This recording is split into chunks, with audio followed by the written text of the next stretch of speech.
Welcome to The Explainer. Today, we're going to pull back the curtain on a hidden process, the one that decides which new medicines actually make it to your pharmacy and which ones, well, which ones don't. It's a huge question, right?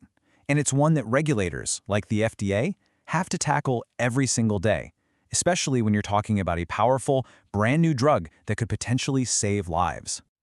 You see, there's almost never a simple yes or no. Instead, every single one of these decisions comes down to this really meticulous balancing act, weighing the hope a new drug offers against the harm it could possibly cause. So let's get into how they actually do it. The whole system is really built on this one core idea called benefit-risk assessment. And believe me, it is the backbone of every single major drug approval decision out there. Now, this is not about guesswork or a gut feeling. We're talking about a formal, structured evaluation that's designed to take personal opinion completely out of the equation. The whole point is to ground every decision in hard evidence and objective analysis.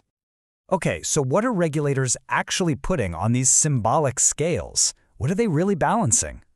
It really boils down to three key things. First, you've got the benefits. How well does the drug actually work? Then you have the risks. What are the side effects? How bad are they? And third, and this might be the most crucial piece, is uncertainty. This is where we acknowledge what we don't know yet. For instance, how might this drug affect a small group of people who weren't part of the big clinical trial? That's a huge factor. And look, this whole process isn't just some regulatory hurdle. It literally creates a chain of trust that our entire healthcare system relies on.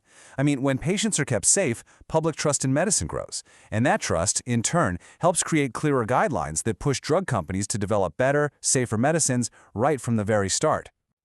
So, what does this assessment actually look like in the real world? Let's break down the toolkit that experts use to make these incredibly high-stakes decisions. It's not random at all. They follow a really clear four-step process. This framework is designed to combine super rigorous science with diverse, real-world perspectives. Okay, first things first. They dive deep into the data. I mean, every single piece of information from the clinical trials gets scrutinized, from how well the drug performed to every single little side effect that was reported. It's all about making sure the findings are solid and statistically valid. But data alone is never enough. The next step is all about bringing in the human element. Regulators will talk to the doctors who are actually going to prescribe the drug, and this is so important, they also talk directly with patient groups. This helps them understand what a benefit or a risk truly means to someone who's actually living with the condition every day. And finally, to make sure the process stays as objective as possible, all this information gets plugged into structured analytical models. It helps them kind of quantify the trade-offs. And then the results of that analysis have to be communicated clearly, not just to other scientists, but to the public without all the jargon. This makes sure the whole decision is transparent from beginning to end. But this whole thing is so much more than just numbers on a page. Context is absolutely everything. And this is really where the hard science meets the art of human judgment. And these two scenarios show you exactly why context matters so much. Okay, think about it. For a brand new cancer therapy, a really serious risk like heart damage might actually be an acceptable trade-off for a patient who's facing a terminal illness. But for a vaccine that's going to be given to millions of healthy people, even an extremely rare side effect has to be taken way, way more seriously. This really highlights just how tricky this whole assessment can be. That line between an acceptable benefit and an unacceptable risk, it can be pretty subjective. And the data is never static. It's a moving target.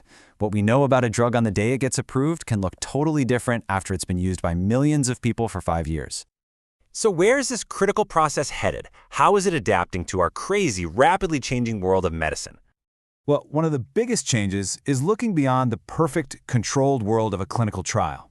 By bringing in what's called real-world evidence, regulators get a much clearer picture of how a drug actually performs in the messy reality of daily life, with all kinds of different people using it.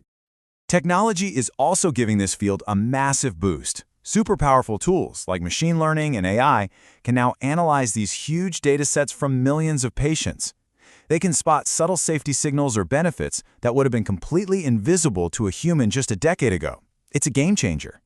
And maybe the most important evolution of all is that the focus is shifting to be way more patient-centric. This means making sure that patient experiences, their preferences, and their priorities are not just considered, but are actually placed right at the very heart of the assessment. So, At the end of the day, the crucial point is this. It's a process that absolutely requires both cold, hard analytical rigor and an informed, ethical, human judgment. You simply cannot have one without the other. Ultimately, this leaves all of us with a really critical question for the future. As our medicines become more and more powerful, the choices we're going to have to make about how we balance these scales, well, they're only going to get more important.